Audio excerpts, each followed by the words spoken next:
a step away from death in the Kingdom of Saudi Arabia. Tonight, the bench hears from Stephen Munyaho Abdul Karim and his harrowing 14 years on death row. By his side, his mother, once a practitioner of the profession, and her family's anxious moments. And by their side, a veteran journalist, one of the founders of Bring Back Steve-O campaign, which at some point appeared a lost cause. The trio will be on the bench tonight, and you are watching JKL. I am Ayub Abdikadir, still standing in for Jeff Koinange, who is on a small leave. And here are the top stories tonight. Mheshimiwa Rais pia kama mwenyekiti wa East African Community Summit anawasiliana na Rais wa Jamhuri ya Tanzania. Shocked and rattled, President William Ruto engages President Samia Suluhu Hassan as Tanzania bans foreigners from engaging in small businesses. Substance abuse and illicit trafficking fuel crime, compromise public health, undermine the potential of our youth. No drinking in public spaces. NACADA's new policy proposes tough measures targeting irresponsible alcohol consumption. I must also commend you and the government of Uganda for facilitating greater understanding of the communities around the Little Rock in Migingo. Ending Migingo Island dispute. Kenya and Uganda signed resource-sharing deal over an island President Ruto calls Little Rock. Hapa kuna constant supply ya mchele. Hata ukiangalia na macho, hii karibu yaanze kuiba. Na ukivuka ile ngambo, kuna wenye wanatoa sahi. We have enough stock of rice. Farmers protest duty-free rice importation plan and warn the move will hurt local production and prices. Yola Nzale is our sign language interpreter. We begin with a prayer, a fierce, rare prayer. It happened this morning at the seat of power, State House in Nairobi, where the chairperson of the Ethics and Anti-Corruption Commission, EACC, David Oginde, assumed his first role as a church minister and said a prayer that may have caused jitters around the room in State House and across the country. Bishop Oginde fiercely prayed against the cancer of corruption in Kenya, a cancer which the prayer stopped short of laying at the doorstep of the political leadership in the country. So let's pray. And Achan and his family circumvented that and did contrary to what had been laid down. You brought judgment upon them, and the whole family was destroyed. You are the same God, O Lord. When Ananias and Sapphira conspired as husband and wife to circumvent that which had been put in place by the leaders of their time, again your judgment came upon them. They dropped dead in the very presence of many people. When Judas betrayed the trust that had been given to him by his master and sold him for 30 pieces of silver, it did not benefit him. Instead, the land that he bought with that money, that is where his bust committed suicide. And so today as we gather here, I know there are individuals, there may be couples, there may be families who conspire to defraud our country of the limited resources that we have. As we put this law in place, I pray that as our president appends his signature on this law, that signature will be from heaven and with the force of heaven, so that those people who may be tempted to circumvent it, they will face not the justice of the land only, but also the justice of heaven. And so we commit ourselves to you this morning as leaders that you have appointed in different sectors of our government, led by our President. The Lord, that which we do today, may it bear the witness of heaven. This is our prayer that we bring before you as we pray together. In Jesus' name, amen. Kenya and Tanzania are tonight locked in a diplomatic standoff after Dodoma banned foreigners from certain business activities within its borders. Foreign Affairs CS Musalia Mudavadi said President William Ruto and his Tanzanian counterpart Samia Suluhu Hassan are engaged in talks to resolve the standoff. Trade Cabinet Secretary Lee Kinyanjuri, however, on his part, warned that Nairobi will consider sanctions on Tanzanian businesses in Kenya, but only as a last resort if diplomacy fails. Stephen Leto has that report. Kenya and Tanzania seem poised for a clash as thousands of Kenyan small business owners in Tanzania face the threat of closure. On Monday, Tanzania's Minister for Trade and Industry amended the Business Licensing Act, a move that could force all foreigners to hand over their small and medium-sized enterprises to local Tanzanians. Unafahamu mwanzo kulikuwa na watu wanafanya biashara ndogo ndogo hata za kimachinga, wanafanya biashara zingine ambazo wazawa hizi wana kazi wanaweza kuzifanya, lakini imefikia mpaka watu sasa hivi wanakuwa madalali wa nyumba. Utakuta mtu anaondoka, mtu mgeni anafanya udalali wa nyumba ambazo kama hizo, lakini kuna mambo mengi ndani yake. Kwa hiyo sasa ndio maana katazulia itasaidia sana wafanya biashara wa Kitanzania kuhakikisha kwamba wanafanya kazi kwa nafasi zaidi bila kuingiliwa na watu wengine. Foreign Affairs Cabinet Secretary Musalia Mudavadi says Tanzania's decision has far-reaching implications and is now priority on President William Ruto's desk. On Tuesday, President Ruto hosted President Yoweri Kaguta Museveni of the East African Community for a crucial dialogue on regional issues. Ruto also held phone talks with Tanzania's President Samia Suluhu, seeking diplomatic solutions to the dispute. Mheshimiwa Rais pia kama mwenyekiti wa East African Community Summit anawasiliana na Rais wa Jamhuri ya Tanzania na pia waziri ambaye anahusika na mambo ya biashara. Kwa hivyo tunatumia mbinu za kidiplomasia kutatua yale mmeona kwa magazeti. But Kenya's trade minister was breathing fire, calling on Tanzania to withdraw the new directives. He warned that Kenya could impose similar sanctions on Tanzania if the measures remain in place. As to whether retaliation is one of the cards on the table, maybe the point is we can't rule it out. But I think that should really be the last thing.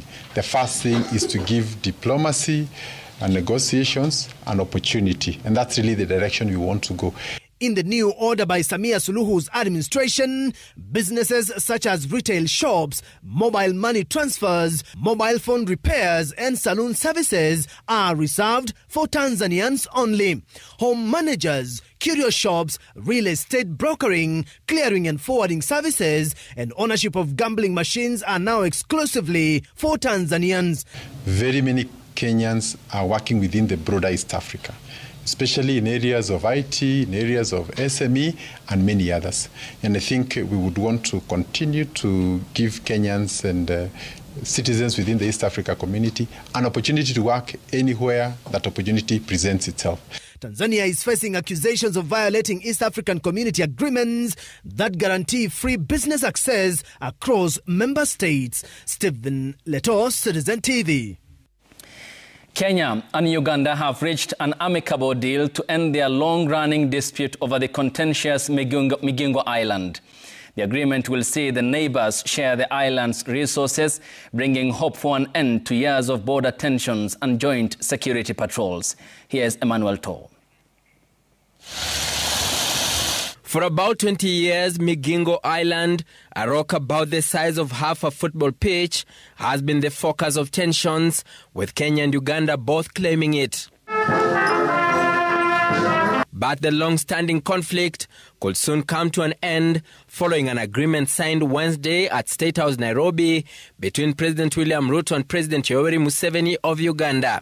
I must also commend you and the government of Uganda for facilitating greater understanding of the communities around the Little Rock in Migingo, and the conversation that we have had on how we should bring greater harmony and greater understanding of the communities there, and how we can facilitate the joint sharing of resources. And I'm glad now we have settled with my Suba relative who have signed the document, that rate of fishing with our Suba people at Migingo.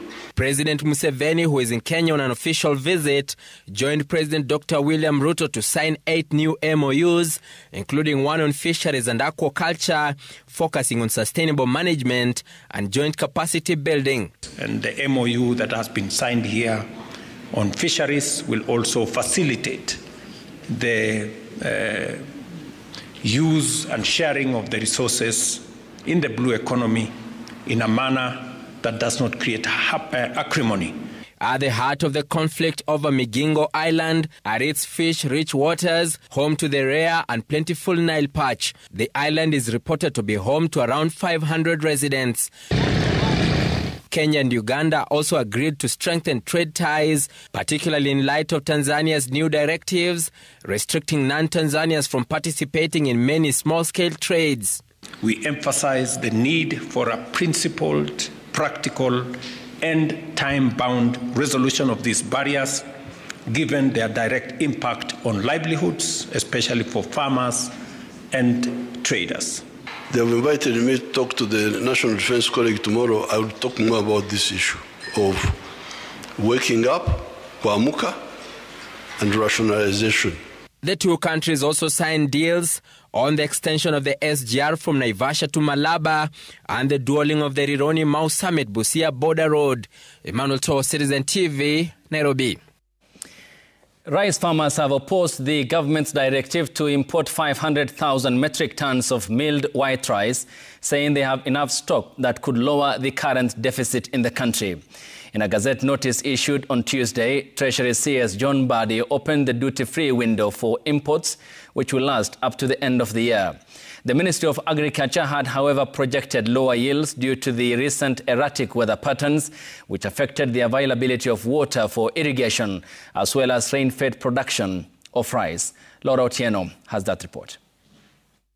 While farmers continue to toil the land across various irrigation schemes in the country, the green light for the importation of white rice has come as a shocker, with the farmers disputing the capped tonnage to be carted into the country. Drawn from Kisumu and Kirinyaga counties, the farmers accused the government of failing to mop up the rice available locally before deciding on how much rice should be fed into the country's food basket through imports. Hata sahi kuna mchele, next month bado tuko na mchele. Halafu month nyingine bado tuko na mchele. Na wenye wameanza kulima dry plow. Kuna constant. Soko ndio shida. Waziri amesema mchele iletwa hapa. Na ukienda huku kwa kampuni hii yetu ya MRGM, mchele imejaa huko, hatujanunuliwa. Hata pale upande ule wa irrigation iko mchele. Hapa kwetu tuko na mchele, hata ngambo ule mchele kiko kwa wingi. Kwa hivyo serikali ndio wanatuangamiza sisi kwa sababu hatuna pesa ya kufanya kazi kwanza. In May, AFA Director General Bruno Linyiru revealed that Kenya has a reserve of about 191,000 metric tons of rice from the 2024-2025 season. With the projected consumption for the next 6 months standing at 700,000 metric tons, the duty-free imports are expected to ensure availability while cushioning Kenyans from the high cost of food. Meanwhile, the government is expected to implement the second phase of the National Rice Development Strategy, which includes, among other things, the provision of subsidized fertilizer. Sasa hiyo ya subsidy nayo tunaitumia, lakini currently pahali tunaenda kuichukua kwa MRGM, today we don't have that fertilizer there. Kenya has imported 94,000 metric tons of rice from January this year. The government's decision to open the importation window for 500,000 metric tons of milled white rice has rubbed farmers the wrong way, as they accuse the government of high-handedness. As they continue with their harvest, they say there is enough produce and not a ready market. Laura Otieno, Citizen TV, from the Southwest Kano Scheme, Kisumu. Alcohol sales in public spaces, supermarkets and even online platforms could soon be banned if new proposals by the National Authority for the Campaign Against Alcohol and Drug Abuse, NACADA, are approved and implemented. The authority is also pushing to raise the legal drinking age from 18 to 21 years. As Melita Oletenges now details, NACADA says these proposals are subject to legal and regulatory reviews and shall also be presented for before they are enacted into law. NACADA's proposed policy reforms aim to tighten alcohol control in Kenya. Key recommendations include raising the minimum legal age for alcohol consumption and sales to 21 years, banning free alcohol promotions, regulating alcohol packaging, and introducing mandatory health warnings for alcoholic beverages. Additionally, NACADA proposes outlawing alcohol consumption in certain public spaces, including public beaches, parks, playgrounds, and petrol stations. Under the proposals, alcohol sales through hawking, online platforms, home deliveries, supermarkets, residential areas, restaurants, and in educational institutions will be banned. On licensing, NACADA wants the authority to issue alcohol sale licenses to be centralized under the national government. No license would be granted for outlets within 300 meters of learning institutions. Only traders who meet tax compliance standards would be eligible for licensing.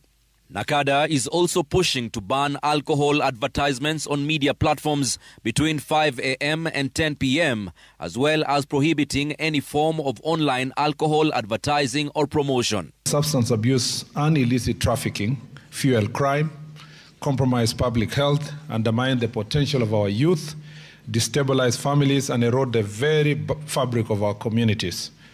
The pervasive nature of this challenge demands a robust, coordinated, and a resolute response.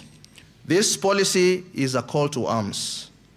Let us protect our youth, empower our communities, uphold the Constitution, and let us replace despair with dignity, dependency in alcohol with productivity. According to NACADA, an estimated 3 million Kenyans consume alcohol, with 2 million reportedly consuming tobacco, and more than 500,000 Kenyans are believed to be using cannabis. Addiction rates are at 42.4% for alcohol users, 38.8% for tobacco, and 47.4% among cannabis users. The policies are aimed at dropping substance use, bettering public health, safer communities, higher compliance, and enabling drug-free youth. However, NACADA emphasizes these are still proposals and Kenyans will be actively involved in shaping the final policies.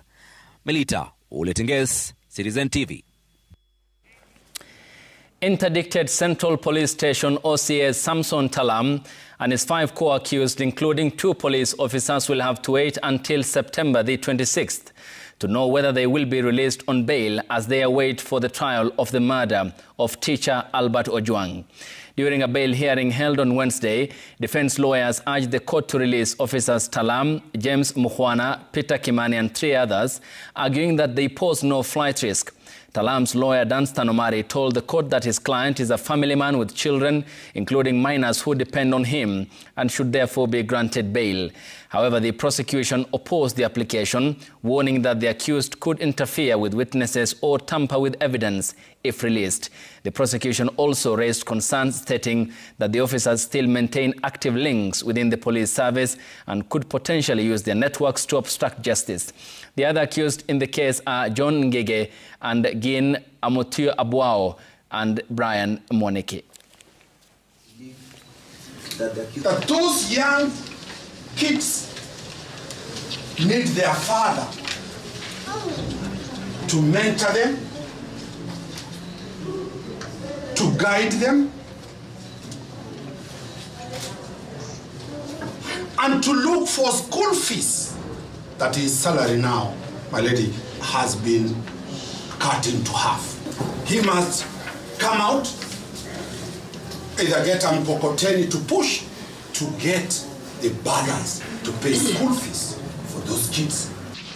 That effective tomorrow, the superior courts are taking a break. There are, of course, rulings I'll be delivering on 14th, and one of them is also heavy. They were a case, so this one I can't touch because I have to start working on that one. And I'm also going to handle the Shakahola case in Mombasa. I have also requested the CJ to handle another matter, Rashid, and during the vacation period.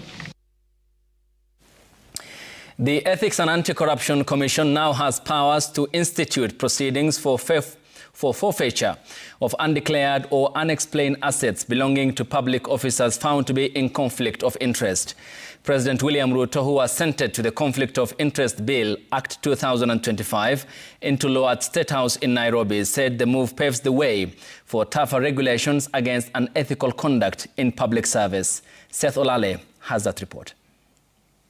According to the Conflict of Interest Act 2025, assented by President William Ruto at State House Nairobi, a public officer is in conflict of interest if the said public officer exercises an official power, duty or function to further his or her private interest or the private interest of another person.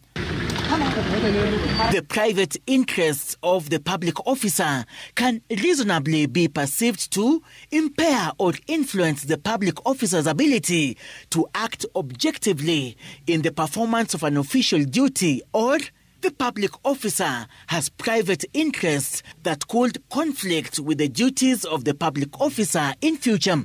Every resource, every coin, every cent, every shilling that is paid as taxes by the people of Kenya or in any other manner is used only for the intended purpose, and that no such resources find their way into private pockets or private enterprises. And that where a public officer has knowledge that a family member or a relative has accepted a gift or favor, the public officer shall, within 48 hours of such knowledge, or, if not on duty, within 48 hours of resumption of duty, make a declaration of the acceptance, giving sufficient details of the nature of the gift or favor accepted, the donor and the circumstances under which it was accepted for purposes of assessment of potential conflict of interest. In the new law, the Ethics and Anti-Corruption Commission will oversee the management of conflict of interest for all public officers, develop an effective system for reporting violation of the law, promote best practices and develop standards and guidelines for the management, conduct inquiries on matters of conflict of interest, and make recommendations to the relevant bodies. Seth Olale, Citizen TV. Patrick Osoi, a former KDF officer, and Jackson Kuria, also known as Kop Shakur, a former prisons officer, have been arrested after forming a group called quote-unquote FBI, allegedly aimed at fighting police brutality and impunity. Osoi, who was arrested on Tuesday, was arraigned at the Kahawa Law Courts but not charged after prosecutors sought 14 days to complete investigations.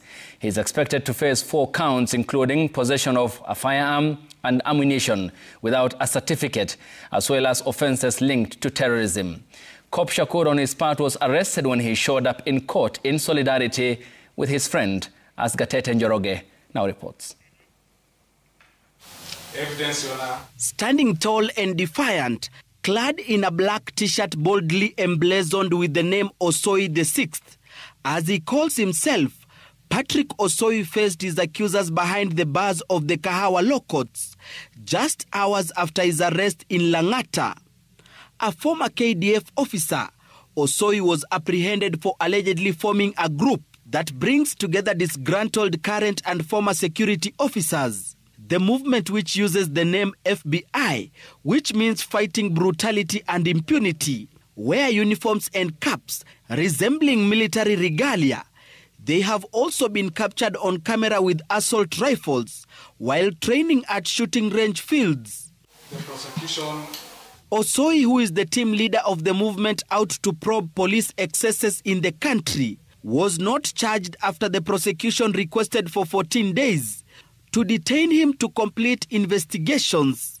Police say Osoi was arrested on suspicion of engaging in activities prejudicial to public order, national security and peace maintenance.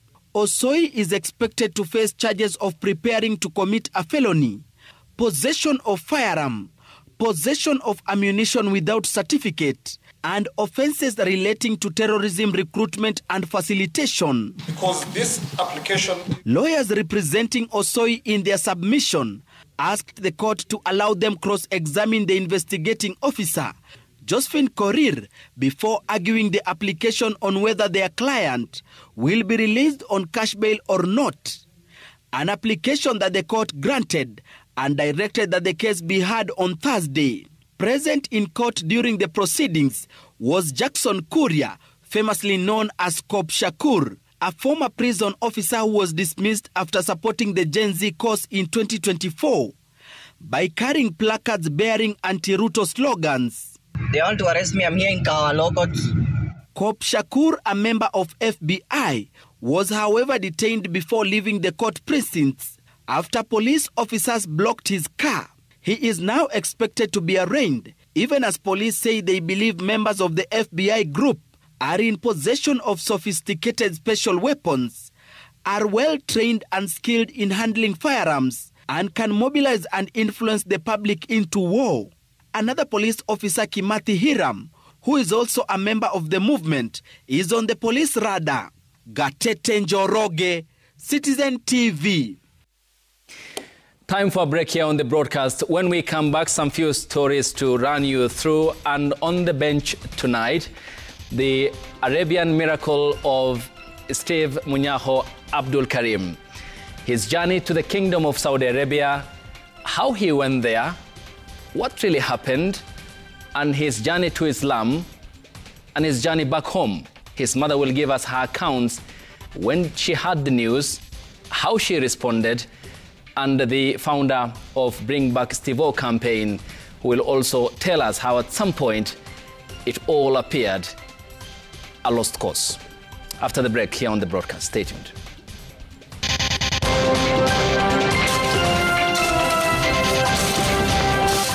DCI cleared to exhume bodies in Kwabinzaro village in Kilifi County as 15-year-old testifies over Shakahola deaths.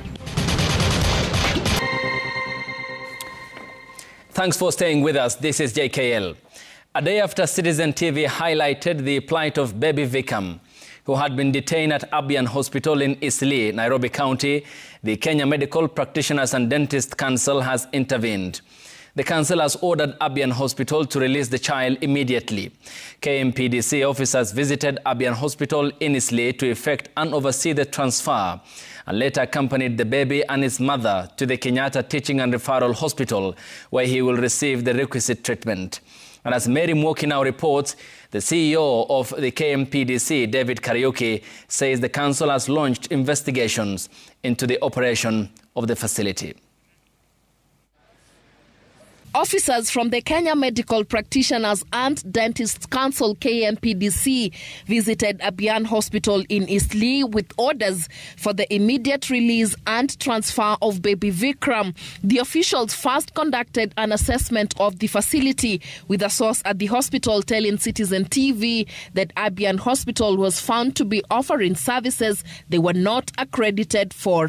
KMPDC had allegedly informed them that the council would bar the facility from billing some of those services in the Social Health Authority portal as investigations get underway.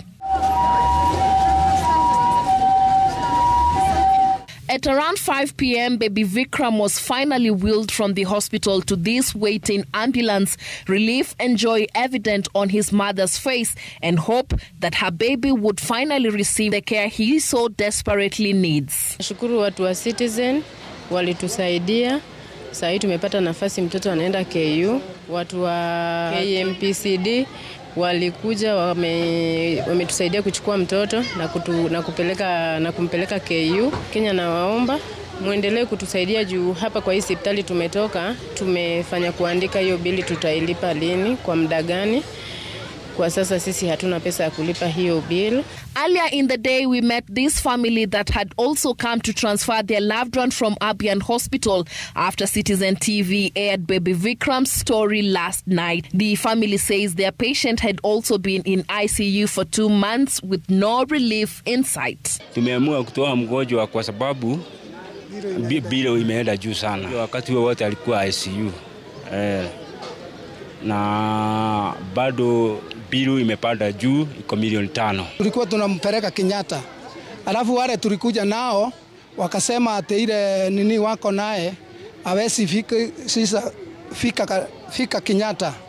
Sasa tukamweka hapa. The CEO of the Kenya Medical Practitioners and Dentists Council KMPDC, Dr. David Kariuki, says the council has taken swift action to address the matter, facilitating the immediate transfer of the child to Kenyatta University Teaching and Referral Hospital for continued care. The council, in collaboration with relevant authorities, has launched a thorough investigation into the incident to ensure that those found culpable are held accountable in accordance with the law and KMPDC's regulatory framework. A worker at the hospital who declined to comment on camera told Citizen TV that the facility mostly receives ICU patients who are more often usually en route to the Kenyatta National Hospital, with the ambulance driver diverting to Abian without explanation to the families of the patients. The incident raises questions as to why a small facility like Abian is allowed to receive referral patients from level 4 and 5 hospitals, and why SHA allows the facility to run ICU services despite not meeting the threshold. Mary Mwoki, Citizen TV. Tension remains high in Nairobi's Huruma Estate following a day of violence reported in the residential estate and surrounding areas. The violence has affected transport and business activities along sections of Outer Ring Road as factions of armed youth fight each other. Businesses remain closed and business owners are appealing to the National Police Service to rein in on the criminal gangs which are allegedly behind the violence reported in the affected areas. Here's Franklin Wala. The fighting has been going on for the past 4 days. Michael, Kariobangi and parts of Huruma Estate are the most affected. Shops closed and several business owners left counting losses. They want the state and security agencies to act and stop the madness. Serikali iingilie kati. Watu wahusishe washikadau wote, tujue ni nini inaendelea.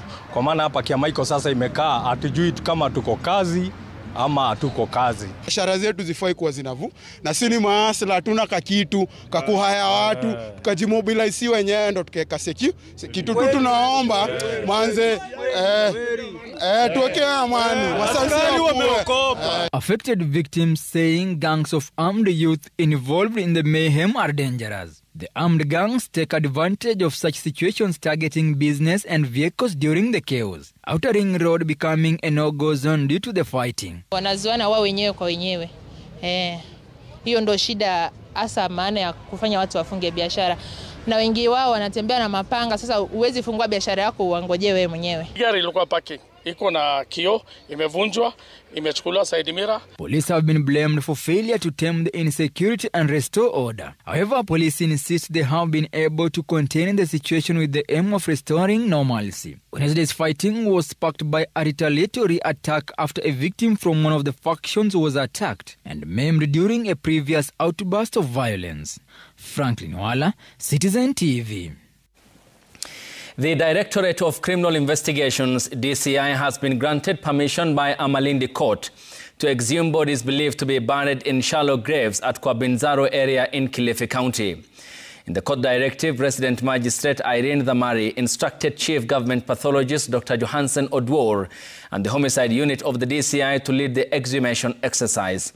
The operation will include post-mortem examinations, DNA testing, and toxicological analysis aimed at establishing the exact causes of deaths. And as Francis Mtalaki now reports, a manslaughter case against controversial Pastor Paul Mackenzie and 94 others continued, with 2 prosecution witnesses testifying in Mombasa County. A Malindi court allowed the exhumation of bodies believed to have been buried in shallow graves. Malindi Resident Magistrate Irene Dhamari instructed Chief Government Pathologist Dr. Johansen Odwor and the DCI to lead the exhumation exercise. The operation will include post-mortem examination, DNA testing, and toxicological analysis aimed at establishing the exact causes of death. Prosecution counsel Judy Gachuru told the court that detectives suspect several bodies were murdered through starvation and suffocation in what appears to be a systematic pattern of radicalization and organized criminal activity. The Malindi Sub-County Public Health Officer has been tasked with enforcing health and safety protocols during the exercise and ensuring that exhumed bodies are preserved and stored at the Malindi Sub-County Hospital for forensic investigations.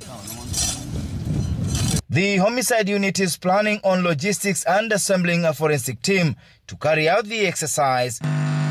In Mombasa, the manslaughter case against controversial Pastor Paul Mackenzie and 94 others continue with 2 prosecution witnesses testifying.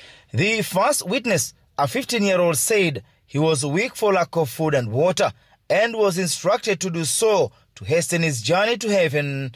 These messages were communicated during meetings held on Saturday. 53-year-old Andrew Bayacharo narrated how he met Paul Mackenzie in 2020 with about 10 men.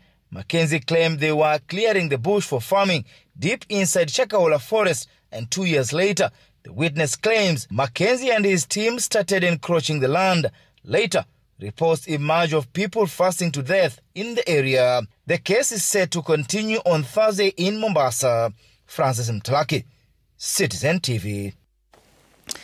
Prime Cabinet Secretary Musalia Mudavadi says the government is working tirelessly to repatriate more than 1,000 Kenyans currently facing execution abroad. While acknowledging the complexity of many of these cases, Mudavadi assured the public that the state remains fully committed to pursuing all possible diplomatic avenues to bring them home. The CS, the Foreign Affairs CS, made the remarks after officially meeting Stephen Munyaho Abdul Karim, who recently returned to Kenya after he was saved from execution in Saudi Arabia. Munyaho thanked the Kenyans and President William Ruto in particular for their role in securing his release. Your contributions never went unnoticed. And I feel indebted. And I don't know how I can ever pay back. Just accept my humble thanks. Stood behind the efforts to secure Steve's release. They did not judge him. Nobody asks to find themselves in the situation that Steve ended up in. They threw their weight behind the efforts to secure his release because he is a Kenyan. We have about 1,000 Kenyans facing incarceration in different countries, and our embassies and our missions continue to work through diplomatic channels every other day to try and get the best outcome. Sometimes we succeed, sometimes we may not succeed. Steve is already in studio. He will tell us his harrowing experience in the Kingdom of Saudi Arabia, his journey to Islam, and many more details that you'd want to hear from him and his mother, who will be on the bench, as well as a member of Bring Back Steve-O campaign founders before he jetted back to the country on Monday. Deputy President Professor Kithure Kindiki has dismissed claims that President William Ruto has neglected the Mount Kenya region in the Kenya Kwanza administration's development agenda. Speaking during a meeting with grassroots leaders from Meru County at Irunduni Rural Home, Kindiki said the government is undertaking major infrastructure projects worth billions of shillings in the region. He also accused his predecessor, Rigathi Gachagua, of inciting unrest and weaponizing the Mount Kenya region in a revenge plot against the president. He further cautioned against what he termed as the use of arson and destruction of property to settle political scores.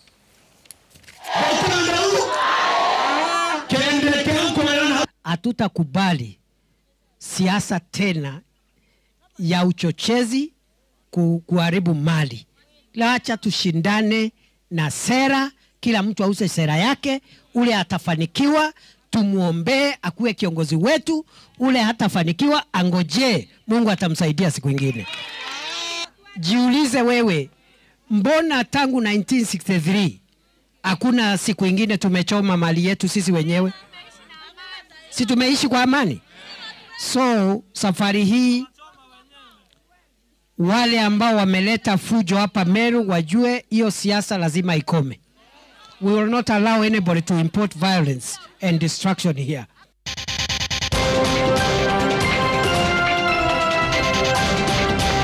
Nairobi Securities Exchange to allow investors to buy and sell shares in single units in bid to make the market more exclusive.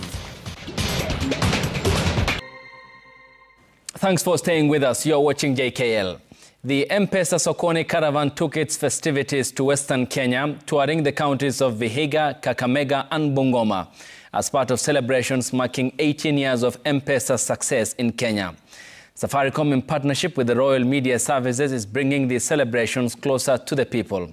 The tour will culminate in M-Pesa Sokoni Festival at the Mamboleo Stadium in Kisumu City. The beats of Isikuti drums in Bale Town, Vihiga County,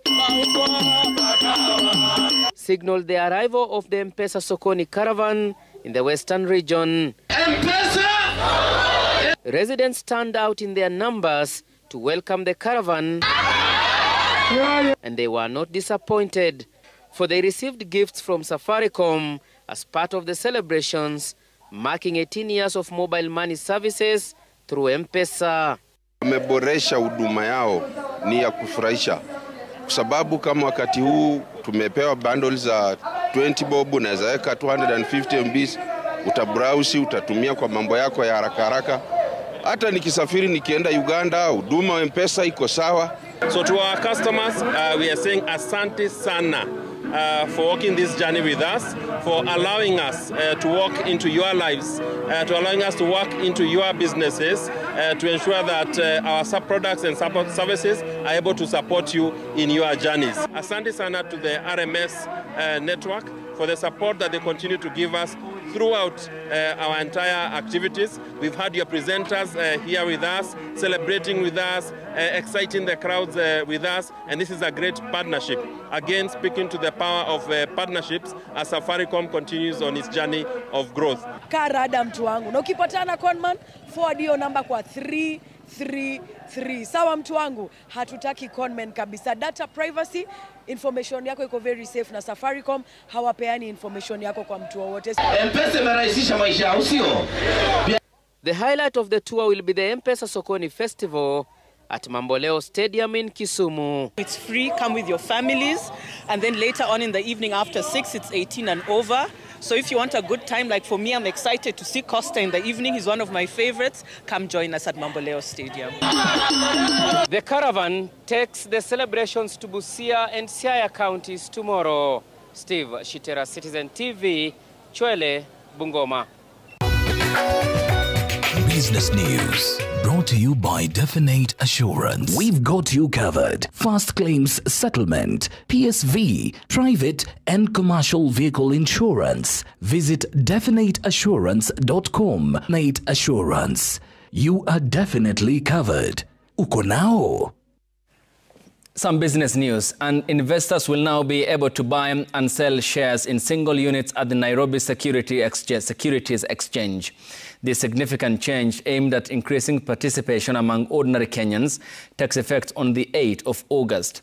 The new rule eliminates the previous minimum trade size of 100 shares, which largely favored institutional investors and limited access for individual buyers. As part of these changes, the NSE has also abolished the odd lot board, formerly used to trade shares under 100 shares. All transactions will now be conducted on the main order book. However, a new condition states that a stock's official closing price will only be updated if any list of 100 shares are traded in a day. If the trading volume falls below the threshold, the previous day's average price will be used instead.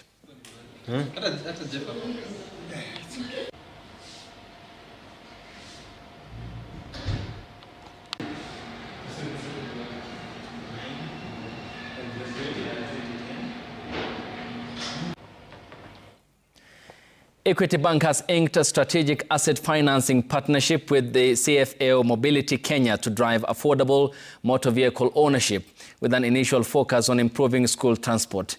The deal offers up to 105% financing, covering the vehicle cost as well as the insurance and the associated expenses. The deal will offer flexible repayment periods of up to 84 months and timely installment options aligned to the school calendar. The partnership is expected to ease cash flow pressures while addressing critical safety and accessibility concerns. The vehicle ownership, however, will only be transferred to the institution upon the completion of a hire purchase repayment period. Participating institutions will also benefit from after-sales support and maintenance training, a value add that ensures vehicle longevity and responsible use. The initiative comes amid heightened calls for safer and more dignified learner transportation, with school mobility a growing challenge for many parents and administrators. On a risk-based pricing model. For the campaign for school bus, we are doing an interest at 16% for the next 90 days. After that, we'll go back to our commercial interest rates. If you look at the data, Kenya has 96,000 schools cut across public, private, primary and secondary. So those are the institutions we want to address with this solution. And for the next 3 months, we would like to get all those institutions even. For us, the key thing is that we understand the state of the economy, and we know affordability is an issue at the moment. So we are trying to look at all possible partnerships that will actually make it very possible for our customers to have easy access to financing, and hence to be able to also to get the vehicles that they're looking for. So we are running also with on ILACs, we're also running a campaign, okay, which is also targeted at the SMEs, okay, and that also will be running. Dairy farmers in the county of Nyandarua are embracing a new climate-smart technique in a bid to boost milk yields and production as part of the reduction of rising cost of feed. With milk production stagnating for years due to poor quality fodder, a new approach combining better nutrition, training and sustainable forages is beginning to show results, especially among smallholders. Our reporter Dennis Otieno visited one such farm in the county and tells us more on this week's Smart Farm.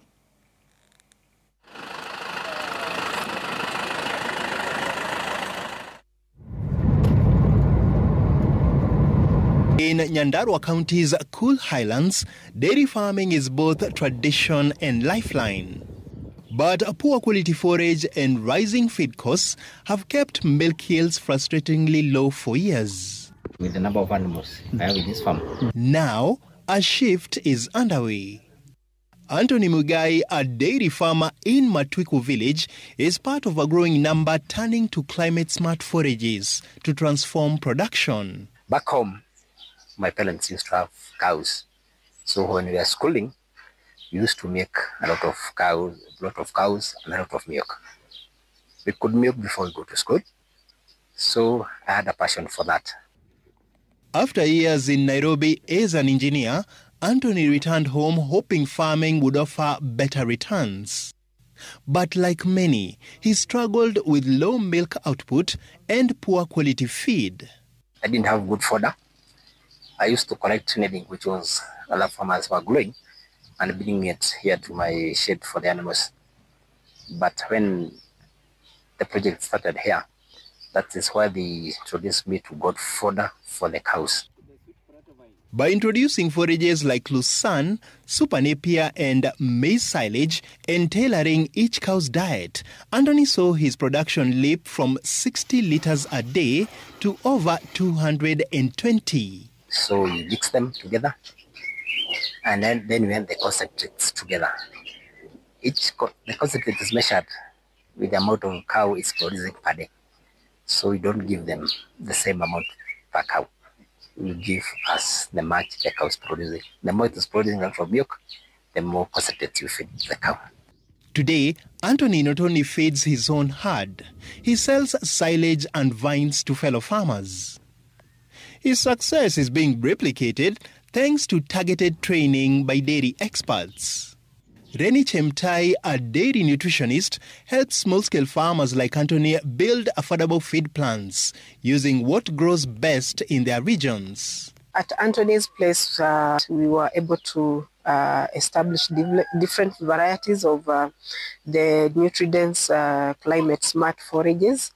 And these forages, we were able to walk through with Anthony right from soil testing, establishment, management, conservation. And after that, these forages are taken through nutritional analysis at the labs, after which we are able to apply the results or the nutritional results to be able to come up with a good balanced ration depending on the Anthony's cows, and be able to feed the cows for optimum production. A 3-week feed trial with just 2 cows convinced Anthony to apply the new feeding method to his entire herd. And after some time, Anthony started improving his production at the farm level. From 60, he was able to come to 80, to 150, and I'm happy to report the highest has been more than 200 litres as we speak. Data from the Kenya Dairy Board shows the average Kenyan consumes about 110 litres of milk per year, or roughly 300 millilitres a day. Anthony reckons with better feed and training, this number could rise, boosting nutrition, rural incomes, and national output. Dennis Otieno, Smart Farm.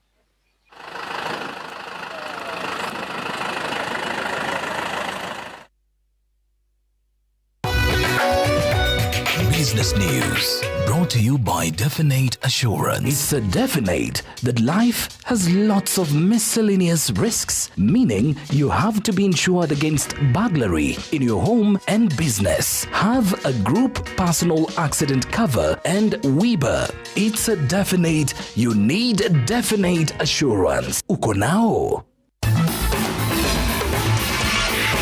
Sports News, brought to you by... Back your favorite team as they battle for glory in the Total Energies CAF African Nations Championship 2024, right here on home soil.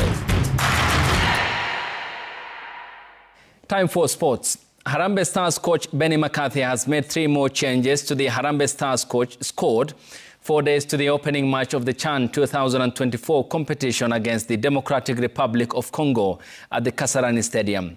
Police Football Club attacker Mohamed Bajaba has been followed out of the door by his teammate Brian Musa and Bandari defender Swale Pamba.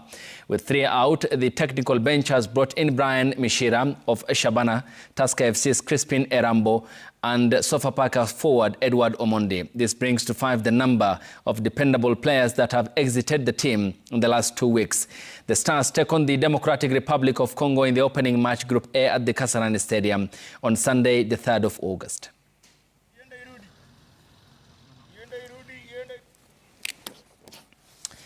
Three teams have qualified for the semi-finals of the Kenya Secondary Schools Term 2 Ball Games football competition in Kakamega County.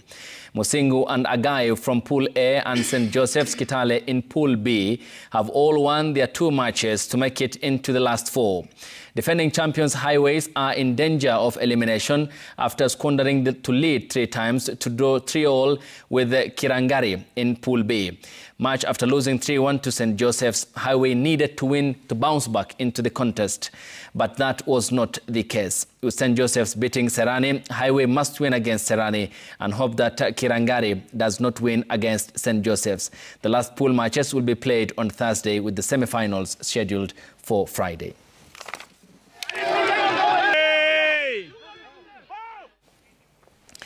Kenya's medal tally at the Africa School Games increased to 4 bronze medals after getting 2 bronze medals on Tuesday night. Vivian Adhiambo added a bronze medal in wrestling with Mercy Eragai, also picking a bronze in the cycling category. The cycling competition started with the time trial event, a 7-kilometer loop that was done once.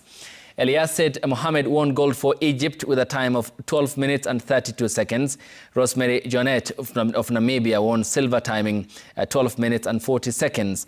Mercy Eragai got a bronze medal for Kenya after finishing third in 13 minutes and 9 seconds. On the boys category, Kenya's Lance Kangangi finished 9th in a race won by Chehabi Youssef of Tunisia. Kangai finished with a time of 13 minutes and 9 seconds, almost 3 minutes behind the winner. It was pretty tough, but I came here days before. It helped me to get used to the environment and the weather. Now I'm waiting for the road race, which will be coming soon. I think I'll have better results than the time trial. Well, Sunday is a big anticipation day, I'm sure, for you, football fanatics. On Chan 101 tonight, we focus on what to carry to the stadium and what not 4 days to the kickoff. Michael Kenyi has that explainer. Thank you very much, Ayub. A lot of questions have come on the ticketing issue because people are saying we are going onto the portal, there is no VIP, there is no VVIP tickets. Well, CAF has clarified VIP and VVIP tickets are for invited guests only. When you go into the portal, you'll get something called silver for 500 shillings and you get the regular tickets for 200 shillings. So silver, you sit across from the VIPs and the VVIPs. That is along the Russian side of the stadium, what we call Russia. So that is what it is. For those who are purchasing regular tickets, for 200 bob, you're behind the goalposts and the top tier of Kasarani. That's the update on the tickets that we have for today. But I want to take you through the things that you're not allowed to carry going into the stadium for the Chan matches. And this is interesting. Helmets. Whether ni ya pikipiki or kawaida helmets, umeandika Harambee Stars or whichever country you're supporting, like in South Africa, they like wearing what we call the makarapas, not allowed at all in the stadiums. Vuvuzelas, not allowed. You will not be allowed to get in there with vuvuzelas. At the first security check, you will leave all these things there. We will not have isikuti dancers in the Harambee Stars matches because drums are not allowed. And most important, whistles. Those who like using the whistles, wale wanauza whistles outside the stadium, biashara itaanguka because these ones will not be allowed. What else don't you take when you're going into the stadiums? There'll be vendors there. So fireworks, not allowed. That one is a no-no. And the flares, those ones that you pull out and they give the colors that you want. If you're supporting Harambee Stars, they're in white, red, and green. Those ones are not allowed. Smoke bombs, obviously, and gas canisters, anything that has gas, not allowed in the stadium. Once you get into the security checks, you will leave these ones behind. Then we look at food and drinks. No food. You cannot carry any food to the stadium. The only food that you're allowed to carry if you have a child or food for medication, that one is allowed. But any other food is not allowed. There'll be vendors in the stadium that will sell food. Drinks, whether alcoholic, water, juice, or otherwise, not allowed. You will leave all those ones behind. Once you get into the perimeter fence of the stadium, there'll be vendors that will be selling all the drinks and food that you want out there. Kat, mira, watu wa shamba, alele, and all that, not allowed at all. Those ones will not get in there. And most importantly, and CAF are very strict on this one, as well as FIFA, no political banners. If you say Michael Kinyi for president, not allowed. Michael Kinyi for governor Nairobi, not allowed. Those ones will not be there. So, loudspeakers for those who like carrying loudspeakers and megaphones to make announcements or cheering the squads. Also, those ones will not be allowed. So it's a tournament with a difference, with a lot of restrictions, but we have to stick to the FIFA and CAF rules because this is an international tournament. Back to you, Ayub. Sports News, brought to you by... Back your favorite team as they battle for glory in the Total Energies CAF African Nations Championship 2024, right here on home soil. Mike, thanks for the breakdown. Many, like you, of course, football fans, loved the Vuvuzela component of the FIFA World Cup 2010 in South Africa. Well, you'll tell us more about the ball as well, which was Jabulani in that edition. Many thanks. Doubt whether you have any political ambition. Certainly not for governor. Asante, you will tell us more about what will happen, Chan.